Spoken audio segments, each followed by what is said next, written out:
Hello everyone, and a warm welcome to another edition of Energy Frontiers. I am Omono Okonkwo. These are some of the biggest headlines across the African energy industry at this time. Australia's Invictus Energy has started drilling Zimbabwe's Mukuyu-1 well. Mukuyu-1, which will cost $16 million, is one of the largest oil and gas exploration prospects to be drilled globally in 2022.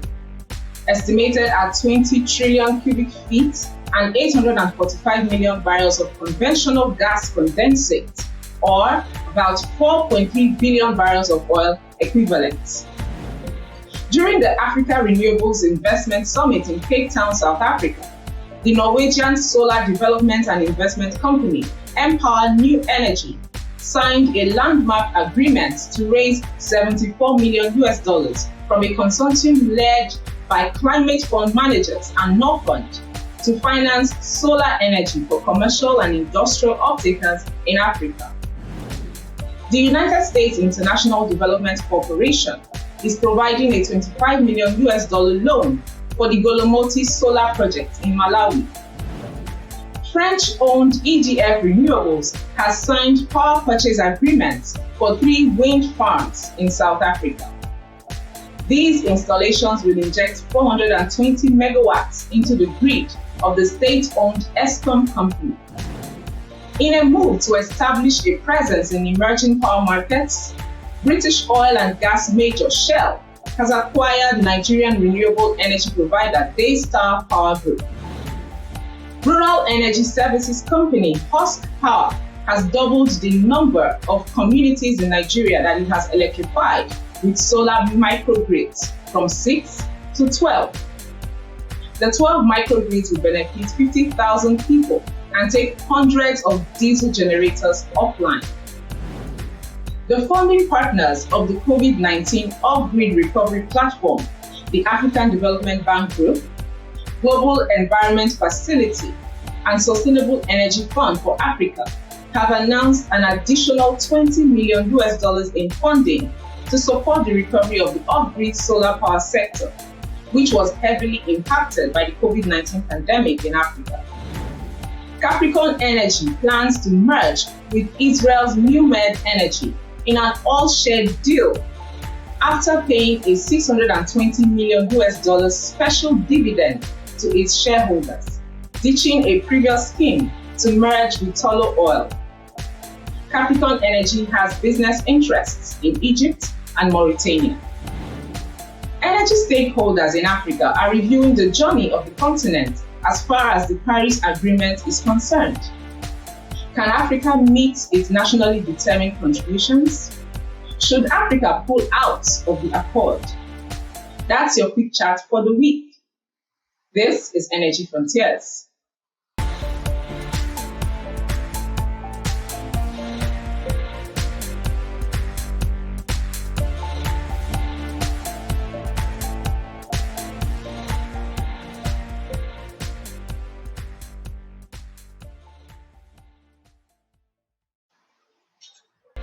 Welcome back to the program. The MSGBC Oil, Gas and Power Conference held in Senegal last August hosted a number of high-profile speakers. On the roll call were Tom Awindo, the Minister of Mines and Energy of the Republic of Namibia, Gabriel Mbaga Obiang Lima, the Minister of Mines and Hydrocarbons of the Republic of Equatorial Guinea, and Dr. Omar Farouk Ibrahim, the Secretary General at the African Petroleum Producers Organization. They shared their views on how far Africa has come in meeting nationally determined contributions under the Paris Agreement. Let's listen to their views. I would honestly want to think at the time when we all say these are our NDCs, I'm not so sure whether at that time we're thinking about the energy poverty on the continent the way we are now thinking about it. And I think some of us might really have agreed to something that without realizing what it actually means. You may also recall at the time when those NDC were determined, the energy transition was not even the buzzword. It was just like, let's agree how we want to reduce this. But when people now started saying, look, yes, we have these indices, but you now have to have a gradual kind of transition. And we also started saying, not only do you need to transit, but you also then also have to have a just transition, which means different things to different people, which means different paces to different countries. And therefore, I would probably want to argue that, some of those NDCs aren't really, really well thought out at the time when we determined those. And we might have to go back to those and say, look, it's not the first time I hear countries saying, yes, we thought we were going to move faster than this, but they actually realized that, no, we can't move that fast. And therefore, we need much more time to do this. And some of us might actually have to do that, given what we now know about the energy poverty on the continent. So now going back into the issue of the Paris Accord and the climate issue, it's very easy to just look on the part of the producers, the fossil fuel producers. You are the one responsible of getting global warming. You are responsible for destroying the world. You are responsible that we have many rains. We are responsible for that. But they forget the other part, the consumers. Look at this. In the United States, one single US citizen consumes energy, consumes the equivalent of 314 Tanzanians. One single US citizen, with their fridge, with their cars, with their electricity, with their computers.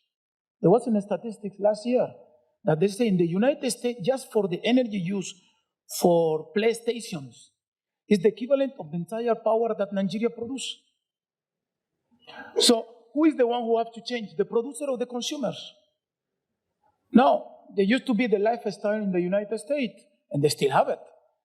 2 houses, 4 cars, a big fridge, big air conditioning, irons. And then the Europeans were more moderate. They only have 1 house, 1 car, and in the car is the father, the mother, the aunt, the friend, the neighbors, everybody in 1 single car. Now all the Europeans have 2 cars, 4 cars, computers, the light is on all the time. So who is the one driving the demand? It's the consumers. So the issue there, if you want to change this problem, change your behavior. Don't have 2 houses. Everybody have a house in the city, and then in the coast they have the other house. Everybody have 1 car for him, for his wife, for the children. Everybody have the lights on every day. When the winter comes, they put the temperature very high. Now, the only one who's not doing that is the Africans. We're still turning off the light because the electricity is very high. We only have 1 car. Well, some of that. We have to go with the buses. And we are not consuming like them. So the issue is that it's easy if you are in a developing country not to criticize. I'm not going to mention her name. But when they put a child there and they start screaming, you are killing my planet, you are doing all these things. I said before, tell her to come to Africa. Tell her to do these African countries that, we need to walk all the way. And I'm not saying everybody. Walk all the day to go to school. Walk 2 kilometers. Why? Because when that car, you have electricity like 3 hours, you have blackouts. When you experience something like that, your priority change. So right now we have this. Minister, I don't want to sound like a skeptic here. Wouldn't it be fair for someone to say your response to this and that of Minister Itua is just a classic response from, I don't know, lack of a better word, all junkies defending the fossil fuel industry? Well, I'll tell you one thing. People confuse. They say Minister Gabriel. I didn't mean you are a junkie. I just said No. They say Minister Gabriel is pro-fossil fuel. No. I'm pro-fossil fuel for Africa. I'm not pro-fossil fuel for America, for Europe, for Norway, for Russia, any one of those single countries. The United States produce more than all African countries together. Where we have problem right now, because they took out of the market 10 million barrels of oil, Russia. That's why the price is so high. It's not our fault. So what I'm saying is that they enjoy that resource. They contaminated the world. They should pay for that. They are the ones who have to change their lifestyle. They are the ones who have to start turning the light off. They have to get only one car. Look at that. One single fridge in the United States, the houses that have everywhere. One single fridge can have an entire village in Africa. One single fridge. So they are the ones who have to change lifestyle. So for me, I'm very clear. I am no pro fossil fuel for everybody. Look at it. They are not stopping. Norway is drilling more wells. United Kingdom is doing fracking. United States is continuing. They are going to Alaska. But they are continuing, and they are telling me to stop. No. Tell them to stop. I will drill for them, and then I'll sell to them. But the key thing to tell Africa to stop, that's really unfair. So for me, I am pro fossil fuel for Africa so we can develop. I don't believe so for a number of reasons. And I think I'll just give one, and I guess I'll leave the rest to the audience. NDGs developed by African states were not meant to be achieved because there was a lot of deception in it. The development of NDCs in most African countries were not done by the relevant ministries that have interest in this issue. Ministries of fossil fuels, for example, is done by the ministries of environment. And we all know that in most of these ministries, they got what they call support, consultancy from Europe and America when they were developing these NDGs. But Secretary Farouk, is that their problem? That's an African problem. They didn't force you to accept the aid. I'm saying this for you to understand that this was how a number of these MDGs were developed. It was fake. We were hoodwinked into it. Anyway, let me come to the question. So again, that's why I'm going to press you. Okay, because you are the non-politician, so maybe I get a straight answer. So if it was bad going in, should we change it? The point is, can we change it? It's not, should we change it? Yes, we should if we can, but we can't. The point is, seriously speaking, if you look at the Paris Climate Change Agreement, there is this, now people are talking about just transition. For God's sake, what is just transition? There is nothing just transition more than what is already in the Paris Climate Change Agreement. There is this principle about equity, common but differentiated responsibilities and respective capabilities of different countries. That, to me, sums up what we are now arguing or debating about just transition. It took COP3 to COP21 to agree on that. The developed countries eventually, they didn't like it, but they agreed on it. But coming to implement it now, nobody is talking about this issue now. They are totally talking to us about just energy transition. Gentlemen, let's talk of what we can do. We can't fight this battle. We have already put ourselves in there. But what we are saying is, we must not be pushed to do what will destroy us, destroy our children, and destroy future generations of Africans. We need the energy to be able to survive and sustain future generations. Those who are responsible for the global mess today, and that brings me to the question you raised about, should we be asking about reparation? Honestly, when our leaders went and talked about climate funds, I thought they should have been asking about reparation. You took 150 years to destroy the world, bring this mess, and now you're saying it's collective responsibility. No, you messed it up, and it's our collective world, so pay us reparation, not give us climate fund. Because when you give us climate fund, you are going to dictate to us how we are going to use that fund, and in the end, we are going to be as indebted as we were some years back. So the climate fund, as far as I see it, and I'm not saying this as a Secretary General of APO because I have my ministers here, we have not agreed on this.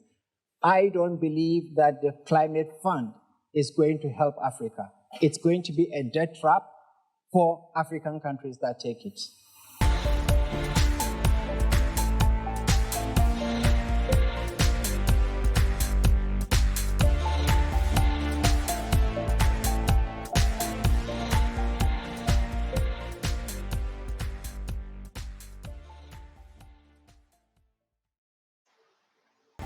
Welcome back to Energy Frontiers. Let's track the prices of some energy products. Early on Friday, September the 30th, the London Brent crude was trading a positive 0.11% at 88.59 USD per barrel, while the US WTI was trading up 0.22% at 81.41 USD per barrel. Natural gas was trading a negative 0.26% at 6.85 USD per MMBTU, also in early Friday trade. This week, a gallon of gasoline in Lomé, Togo, costs 2,650 West African CFA franc. In Maseru, Lesotho, a gallon of gasoline costs 85.74 Loti. And that is the package for this edition of Your Energy Frontiers. And we thank you for watching. Remember to follow the show on Frontier Africa Reports website and across all our social media handles, as indicated on the screen. It is goodbye from me, Omono Okonkwo, and I will see you next time.